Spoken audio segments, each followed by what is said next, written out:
Meron po akong anak na may sakit po siya na hair-sprung disease. Humingi po kami ng tulong kay Mayora. Binigyan po kami ng pera para makapunta po kami ng La Union. Tapos yung pera na ginamit namin po, pinamasahe po namin, binayad ng laboratory, pinangbili po ng gamot niya. Tapos po, nung naoperahan na po siya nung itong August lang po, wala po kaming nabayaran sa ospital po. Mga nagastos, wala po kaming nabayaran sa ambulansya po, libre po yung sinakyan namin po, halos lahat po. Maraming salamat po. Ito po pala yung anak ko na si Prince Joseph. Malakas na po siya. Sa ngayon, nagpapasalamat po ako ng marami sa inyo. Malaking tulong po yun para kay baby. Maraming salamat po. Papa. Thank you, Mayor. Nalaing na kon. Thank you. Maraming salamat. Kay cater mi apo, iti pidig cares kiti pasyente nga masikog, babies, aging gana nga maiiyanak to tay baby. Tapos nagitay po patients nga grabe po ti sakit da. Itulog iti ambulansya no may hospital da. From the admission is a hospital, is a Mariano Marcos Memorial Hospital, ada pa apo is a provincial hospital. Kas pagarigan ko matama ICU, di mesa nga pasyente, libre pa yan apo tay kanen na di bantay na. Adon apo iti may agpatpatulong hamin apo nga mabilang, sapay ko maapot agtultuloy detoy. Tapnon maadado pay apo iti matulungan na.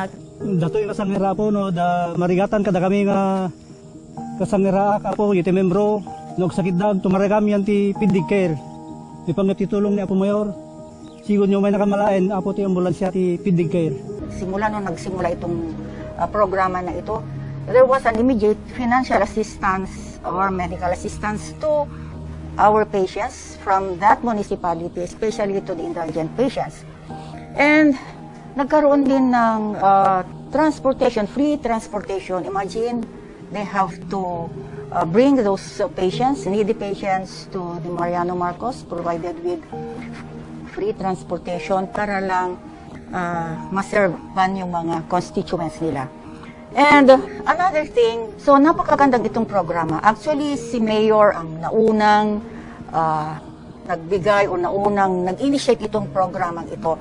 That's why in Ilocos Norte, they copied this program. Marami ng mga municipalities who entered into a MOA for this matter. By way of this Blood Samaritan program, nagbibigay tayo ng better access sa mga constituents natin sa ating mga lugar, particularly ngayon sa Pidig na meron na silang programang ito para yung kanilang mga constituents na kailangan ng dugo ay agad-agad makakuha.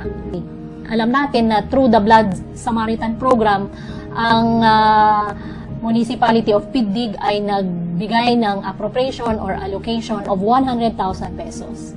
Now, itong 100,000 pesos na ito ay magagamit as blood processing fee payment for all the corresponding number of bags na ating naibigay sa mga nangailangan ng dugo. Sa kabuuan ng ating probinsya sa Ilocos Norte, una ang Pidig na nagkaroon ng finalized na binding document through a memorandum of agreement sa programang ito.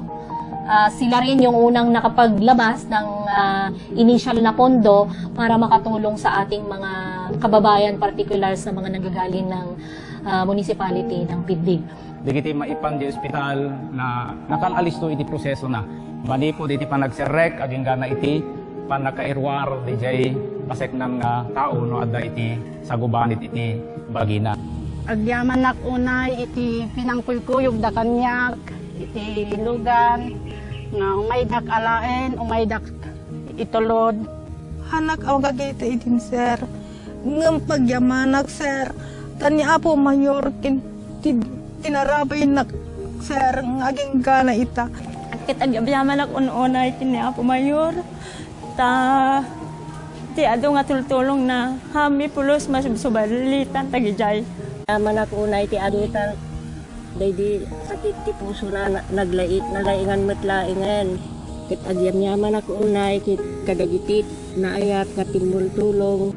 Iti daytoy nga programa ni Apo Mayor, iti entero nga Ilocos Norte piddiglaeng iti adda kastina. Piddiglaeng kada 24/7 na, piddiglaeng ti makungkuna nga adda piddig care na.